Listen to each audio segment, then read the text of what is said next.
Okay, assalamu alaikum wa rahmatullahi wa barakatuh. Mwasuze mutya, mwasibe mutya. Nurdin Ntege once again mba nkomyewo twogera ku nsonga ezigenda maaso mu ggwanga na kugamba 2025 omwezi gw'okutaano 6 7 8 10 11 12 paka January paka March kwa kameya kagaziwa paka eyo March tuli ku kintu eki kuba tochi tuli ku kintu eki accountability tuli ku kintu eki watugamba ki okola ki watugamba ki owulidde waawo era okola ki kankutandikireko watugamba ki okola ki ntandikidde wano kati bw'oyogera ku kulonda okuddako oberanga atabira mu Uganda. Munnamawulire owa NTV abuuza omukulu Kyagulanyi Ssentamu nti ekirimu ku kiremesezza ab'oludda oluvuganya gavumenti eno Moses okowulire wano ekimu ku kiremesezza ab'oludda oluvuganya gavumenti eno kutuuka mu Kalulu buli muntu n'aleeta owuwe kitegeeza buli omu akuyega bantu be asobole okujja mu buyinza so nga kyandibadde nti bwe mwegattira awamu Besigye nga ali mu campaigningira Bobi Wine muntu acampaigningira Bobi Wine kati sano mpulirayo Nsereko acampaigningira Bobi Wine Mpuuga nga acampaigningira Bobi Wine kitegeeza eyo collective effort eteereddwawo awamu aba opposition basobola okubanga enjiri eri ku muntu omu ne tumaliriza nga tufunye obuwanguzi bwe tukola ki bwe tunoonya naye ekyo bwe bakibuuza Bobi Wine nti mu 2026 olowooza kinaabaayo ansa ye yali bweti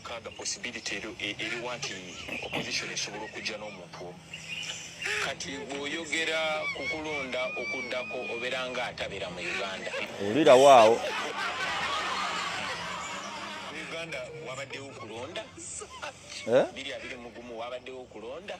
Yeebuuza 2025 okwo kulonda okakasa omanyi namwe banna akubuuza nti tudde mu Kalulu ako 2025 ke twalimu ebyavaayo tuwabiraba omuntu ategeera ayinza okudda mu Kalulu kano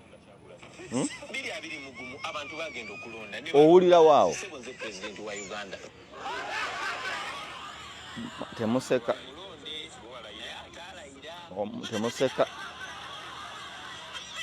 kati kankutwale ku kinyusi Bobi Wine yagamba ki mu bantu ne bagamba bannange tugende tulonde yes abantu bajja kulonda nembanga Muwudiisa kubanga ne banalonda abanalangirira bajja kulangira mu birala kanka kuddizeeyo mabega katono kanka kuddizeeyo katono okawulire 2026 akoze ekyasembedde mu bantu ne bagamba bannange tugende tulonde yes abantu bajja kulonda nembanga Muwudiisa kubanga ne banalonda abanalangirira bajja kulangira mu birala so kati ntandika nti ogamba nti ate tugenda mu kulonda ng'embeera ekyalinga bweri so okulonda tekukola amakulu essaawa zino era kiba kyabwewuusa ku ludda lwange okudda ne tutandika okwogera kulonda tubanga naffe abali mu kuyamba Museveni okuperpetuatinga obwannakyemalira bwe nga tulaga abantu nti waliwo ekifaananyi ekituufu okitegedde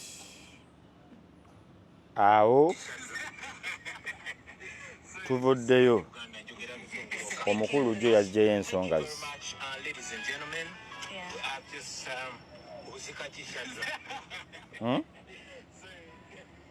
oba byenkuwo biwulira ensonga ozitegedde oba byenjogera bitegerekeka oba biri mu sensi but anyway eyo kankugjeyo kankutwale ku nsonga z'omukulu zayogeddeko Robert Kyagulanyi Ssentamu nti nyimirira ntya mu bantu owulira wano kanka kuddiremu Bobi Wine ayogera nyimirira ntya mu bantu ne bagamba bannange tugende tulonde yes abantu bajja kulonda nemba nga Muwudiisa kubanga ne banalonda abanalangirira bajja kulangira mu birala so kati ntandika ntyo gamba nti ate tugenda mu kulonda ng'embeera ekyalinga bweri so okulonda tekukola makulu essaawa zino era kiba kyabuusa ku ludda lwange okudda ne tutandika okwogera kulonda tubanga na ezo nsonga ziri eri munnayuganda yenna gy'osinziira gwe olabirawa ebintu obirabira luddawa kale tumaze okutambula 2026 Robert Kyagulanyi Ssentamu wiiki eno yajjayo Empapula in fact yazizizaayo mu kibiina kye ekya Nuupu n'abasaba bamwesige asobole okubakwatira bendera ayingire mu kalulu avuganye ne mwami Museveni Yoweri Kaguta mu kalulu kenyinza okubuuza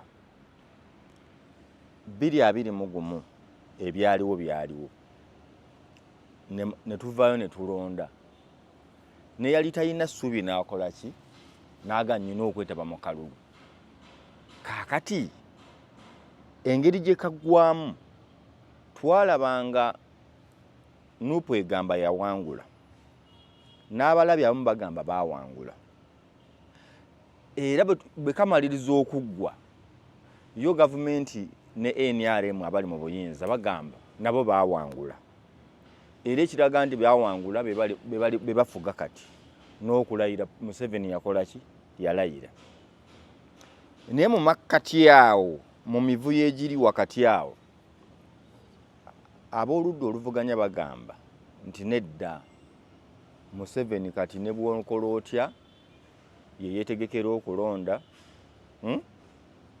ye yeerangirira abamulayiza yabalonda n'ebisiga amagye almost nago buli kimu yakiteeka mu ngalo ze yalagira kino kibi kino tekiba okusinziira ku Nuupu n'opposition Kyagulanyi ebyo bwe yamala obbikuŋŋanya n'agamba nti kuno kubeera kuwuddiisa bannayuganda ayimirira atya mu maaso ga munnayuganda n'amugamba tugende tulonde nkuzanyidde odiyo eyo kuba mmanyi waliwo ajja okugaana okutegeera naye ndi ku bigambo bya Robert Kyagulanyi Ssentamu 2021 ng'akugamba omuntu yenna avaayo okugamba nti weetabe mu kalulu aba azanyira ku bannayuganda nina odiyo endala gye sigenda kuzanya manyi mwali mugiwuliddeko Lutamaguzi ng'agamba nti omuntu anaakugamba nti agenda kwetaba mu kalulu ka 2026 naddala aka president yayogera bwati you will be a fool of the 21st century nga gwasinga obusiru mu kyasa kya 21 oba ekyasa kya 2 whatever but question is 2026 atuuse tugende ne bibaatugamba baali balimba bakyusizzaamu nze Nuruddin abuuza nze sitegeera be bategeera ate kati abagenze mu kalulu oba gwatategeera ndaba kya mirundi 3 nyinza okubanza ayogera sitegeera era nga woli ogamba kana akasajja katutama wolololololo naye nga waliwo agamba oba Nuruddin mutuufu nga waliwo agamba nti bali abasajja be batuufu bw'oŋŋamba nti ebyakola okunoonyereza kwa opposition after 2021 elections kwakizuula nti ne bw'okola otya toyina kugenda mu kalulu na Museveni ne bw'okola otya Museveni alina okukuteerawo embeera ekola ki ye nga yawangula oba ntegeerekeka twajja n'ekigambo kye bayita protest vote. Protest vote nteera awo kitegeeza ki awo mu comment. Tutegeere campaign gye bayita protest vote. Gwe ginteerewo nga tobuuzizza mulala. Baagikusomesezza wagitegedde oba owulira kigambo protest vote. Oba mugenda gitugamba ku lunaku lw'okulonda lwennyini nti Nuruddin protest vote tutegeeza kino. Because abantu abamu balina hashtag protest vote. Naye gwe wategeera ki? Bwe bakugamba protest vote. Wategeera ki? Nuruddin mukyamu ku ka president ayinza okuba awala na Bobi Wine. Kangende ku babaka. Mu accountability gyenkyagenda mu maaso nga nkola ku babaka ababadde mu parliament. Betwajja nabo abaffe ab'ekisi aba NUP n'aba opposition okutwalira awamu.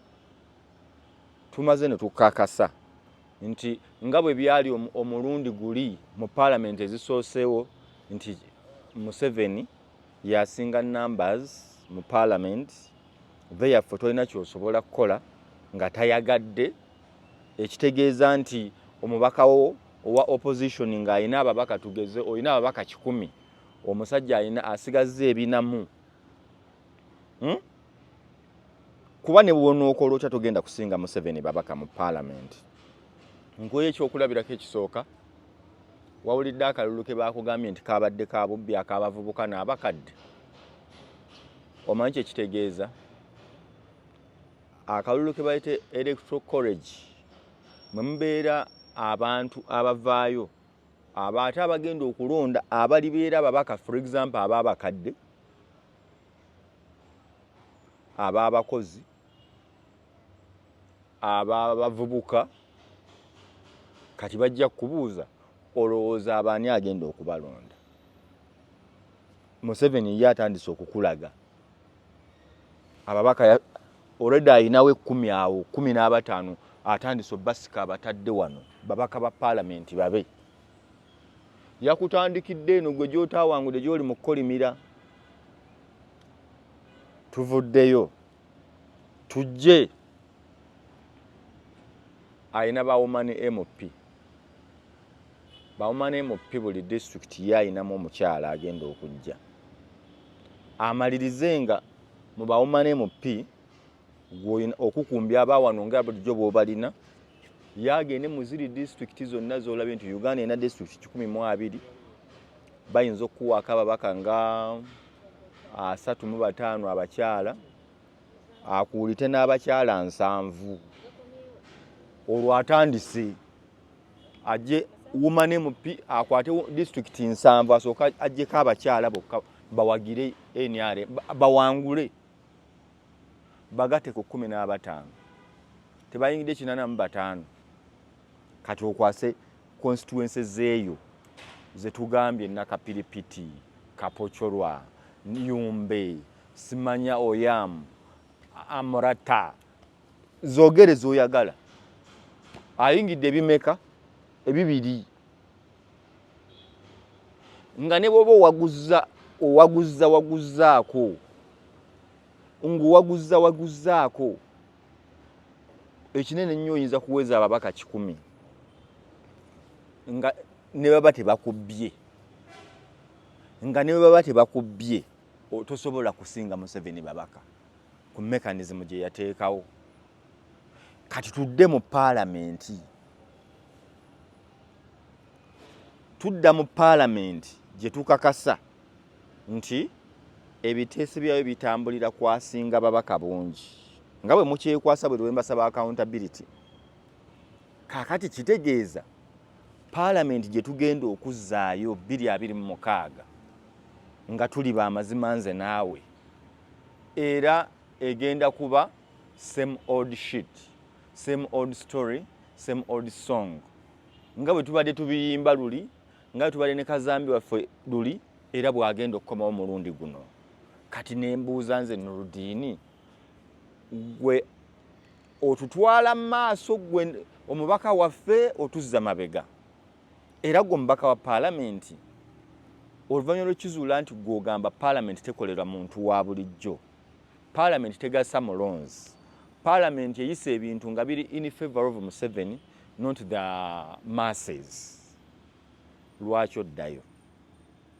Omukulu Umaru Kisekka nyina ebintu bingi besikkaanya naye agamba nti nga bwe mwatugamba nti 2026 teri okwetaba mu kalulu kwonna kuba kuwudiisa bannayuganda nga nva nakuzanyira ddoboozi lya mukulu Robert Kyagulanyi Ssentamu bwe kibanga kuwudiisa bannayuganda era nga mukkiriza nti okulonda buli lweetaba mu kulonda, bino byabadde bigambo bya Kyagulanyi nti buli lweetaba mu kulonda ne Museveni ne yeesimbawo olegitimizinga nti ebintu byabikola mu democracy musana ogwako emisana, n'ensonga eyo bino by'omuyita dictator must go, we must remove the dictator, Museveni must be arrested, byonna by'oba oyogera oba olimba nsi kubanga ogenze ku baloti naye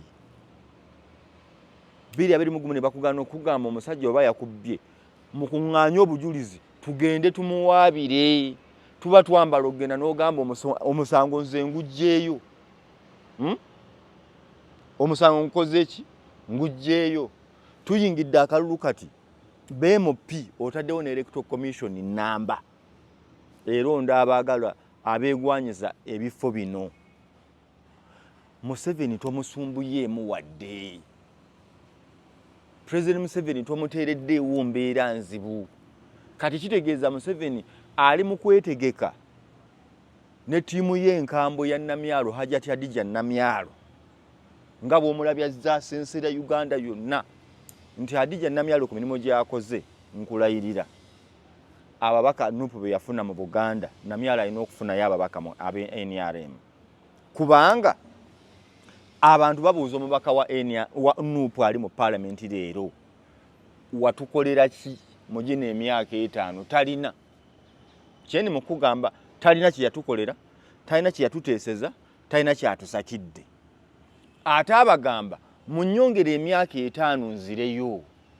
Hadija Namyalo mu strategy ye agamba Muzeeyo agamba Muzeeyi tava ku main tukole ne Muzeeyi Yoweri Kaguta Museveni okusinziira ku Hadija Namyalo kubandoza bonnoonya ekifo kya Hadija Namyalo nze ndaba yo mobilizer wa NRM, ye chairman wa NRM, ye secretary general wa NRM Hadija Namyalo oyo. Olw'ensonga nze gwendaba abalala bonna mbawulira ku office zaabwe naye mpulira yagenze gundi alimbalala ali mu geteeka mocha ali mu katale ko wino. Kati omuntu bw'ati abadde ku ground ajje atekewo omuntu akomewo amugambe kuba Hadija Namyalo talinze kalulu, talinze campaign eno gye tugendamu. Ye yatandika dde okulaga bannayuganda nti gavumenti enayinza okuba tekolera bantu katubakolereko katuwulire ku bizibu byabwe. That is Hadija Namyalo Hajati. Naye byakoze tudde ne bakugamba erinnya Hadija Namyalo si minister, si secretary general, si permanent secretary, CMP, naye bw'onoonya visibility ya Hadija Namyalo vis-a-vis n'abantu betwakwasa offices gwe tolaba w'enjawulo regardless oba NRM oba opposition.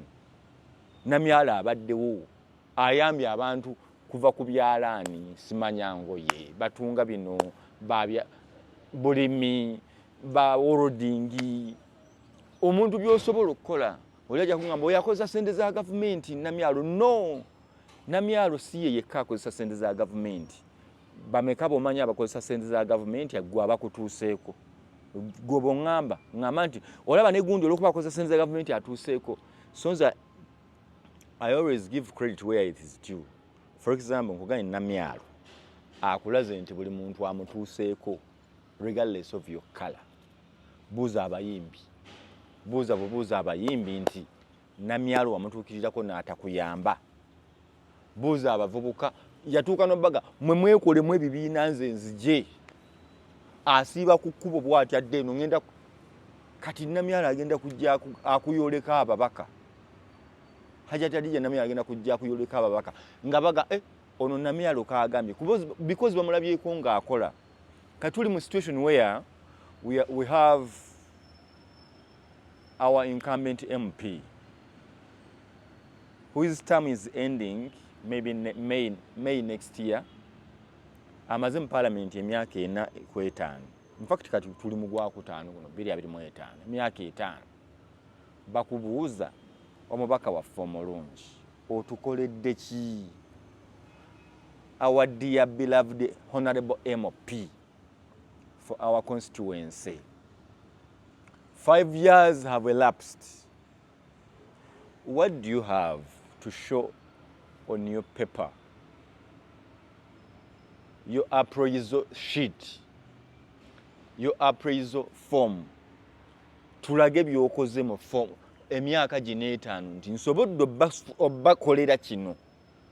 Kuba abakaba Nuupu betulina Kyagulanyi alabye nammwe era nga mmaze omunenya nammwe mbanenya musajja watu musaasira Robert Kyagulanyi Center mwatya nti mwakwata erinnya lye nti lye liriko amasanyalaze kali ne mutandika lye mutuleetera buli lwe mujja bambi Kyagulanyi abatumidde bambi honorable omukulu principal agambye principal tannagambako twagala naawe ugambe nti bannange nze ng'omubaka wammwe temubadde na budde.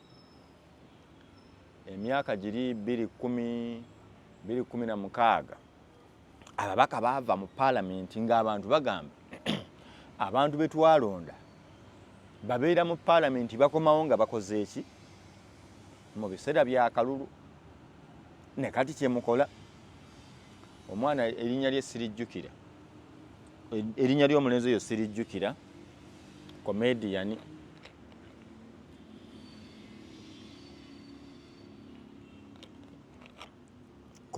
oyo yazanya ka skit kalaga batambula mu kkubo baba bali awo honorable mupina abatuukako ng'akalulu katuuse n'abagaba ne Mujeeyo baliko omanyi akalulu katuuse kwe kusalawo nzijjeko mu balonzi bange mbabuuzeeko owange ebbanga libadde ddene namugamba honorable gatusanisa okukulaba nti bamugamba nti n'abagamba kakati era njagala mumpitira abavubuka baawano twogeremukko nti oli mubaka waawa honorable wano wenyini we waffe batulondera nti wa kanku ekyokulabirako nti ndi wa tugeze nkugereza eki ndi wa Lubaga North nti Lubaga North nga naye ali katwe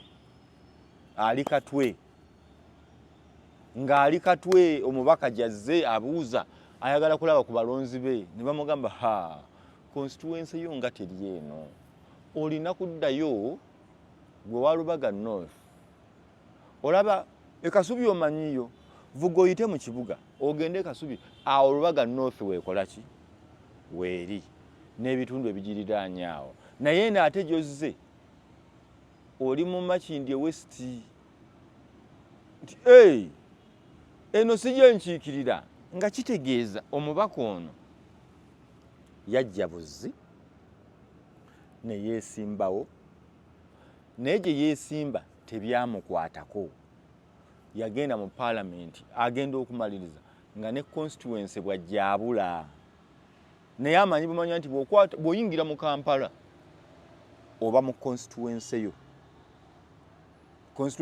bw'otambula omaliriza ogiguddeko but the question is omubaka oyo aba akiikirira bantu mbuuliraako omubaka oyo okakasa aba akiikirira bantu abo oba yeekiikirira kati alaba time etuuse lwaki olowooza ababaka bakomawo ewuwo kino kankikugambe lwaki ababaka bakomawo ewuwo mu kaseera kano ak'akalulu olwo ensonga eriwe nti gwe bakiikirira tomanyi buvunaanyizibwa bwo gwe bakiikirira tomanyanga nako nti omubaka ono mubaka lwakuba ggwe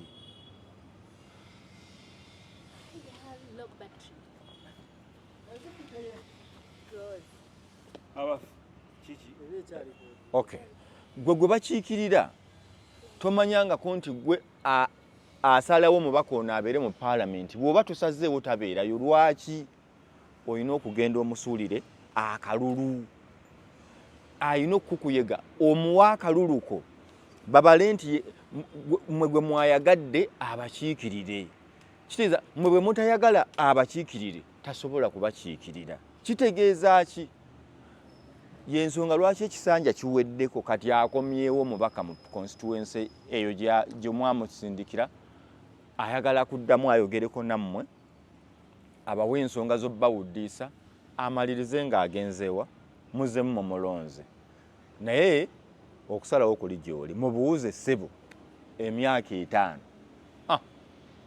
songa ensonga 10 totugamba Bobi Wine atutumidde totugamba Museveni abaagala nnyo tugambe gwe emyaka emeka 5 tuwe ensonga zo 10 nga zina ebirabibwako nti nasobola obbasakira bino otutwale nti gwe 10 then tusinzire okutugambe nti katukuzzeeyo eyo nvuddeyo naye bwe nvuzirayo gye natandikidde nti Bobi Wine n'ababaka mba mutugamba nti parliament eno mbi olw'okuba Museveni yagifuga lwaki protestive vote tetugiteeka tetugenda kwesimbako Museveni tetugenda kusimbawo babaka olw'ensonga oli mubbi olw'ensonga parliament wagifuula makaago kaakati katugende ku pulaani B kuba njagala kugamba okukakasa nti Museveni afuze opposition eno n'agiteeka wano kampeni za 2021 mwalimu ekigambo pulaani B 2021 tebakyakyogerako because bamanyi tewaliyo pulaani B gwe omulonzi gw'olina saba abantu bano mugenda kukola mutya oba twekuŋŋaanye tugambe nti mukulu Kyagulanyi twagala kusanga kaawe ekavule fe abatali bakkaada fe abatali banjiwadde omuliro abategenda kuwaanawaana bituufu na bitali bituufu tugambe nti tusabe bakkololo babusaabala nti twagala kubasaba accountability mutugambe mugina emyaka 5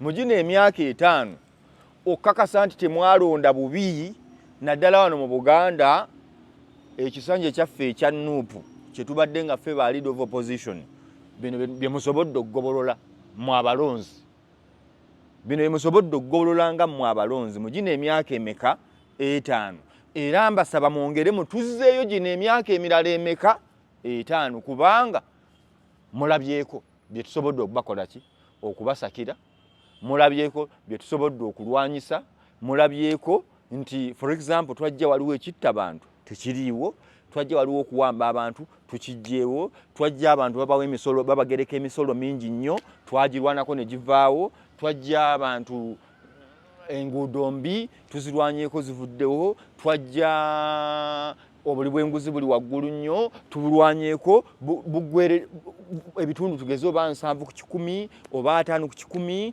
n'ensonga ezo bajeti yajjanga nga tefa ku muntu wa bulijjo ng'ebyo bulimi biri wansi nnyo kati twabirwanako olw'okuba bannayuganda ebitundu 7 n'okwambuka bayimiriddewo ku bya bulimi bwe twagenda mu parliament twasobola okuteesa nti bajeti eno efumenge bwe baya trillion tugeze 6 oba 7 twagalako trillion 3 nga zitunulidde bya bulimi kuba bannayuganda abasinga obungi kubatambulira twakizudde nti bannayuganda school fees zibanyigiriza nnyo naye kiva ku misolo government and what have you ne tukitunulamu naye tuwangudde naye gwe bw'onoŋŋamba nti gw'ogenda kugira ku kimu remove a dictator we must remove the dictator Bobi Wine abatumidde baganda bange bajenzi beitu 2026 kati mutubulire tubalonda kukola ki era protestive vote nagikubuuzizza bwe tuba tugamba you'll be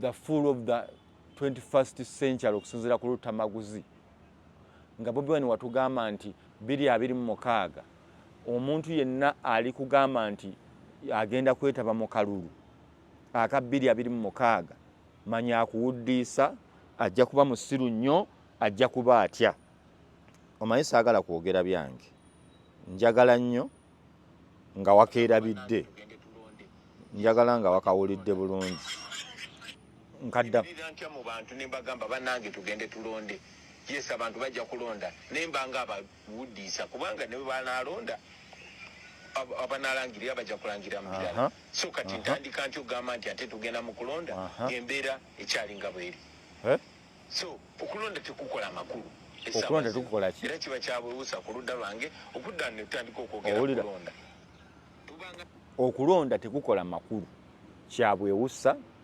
bannayuganda bo bwe bagamba balonde bajja kujja balonde era nga kati bwe beetegese okukola ki okulonda naye nga kyabukola ki kyabwewusa emyaka 4-3 bannabyabufuzi batu kati batugamba omukulu yajjeyo empapula tuli ku kyabwewusa tuli ku kyabusiru waliwo ebikyuseemu ebitwaliwo oluli bye watugamba nti bigenda kukyuka oba wakkiriza otuwuddiise wakkiriza twewusse fe tujje tulonde kibuuzo nziramu bye watugamba gwali ebyo biraba otya saagala nno okugenda wala nnyo obudde bulabika bunkutta akaddakiika kagize tujja kuba tukomawo gwe byembuuzizza obiddamu ki tukwatagana omulundi omulala. Assalamu alaikum warahmatullahi wabarakatuh.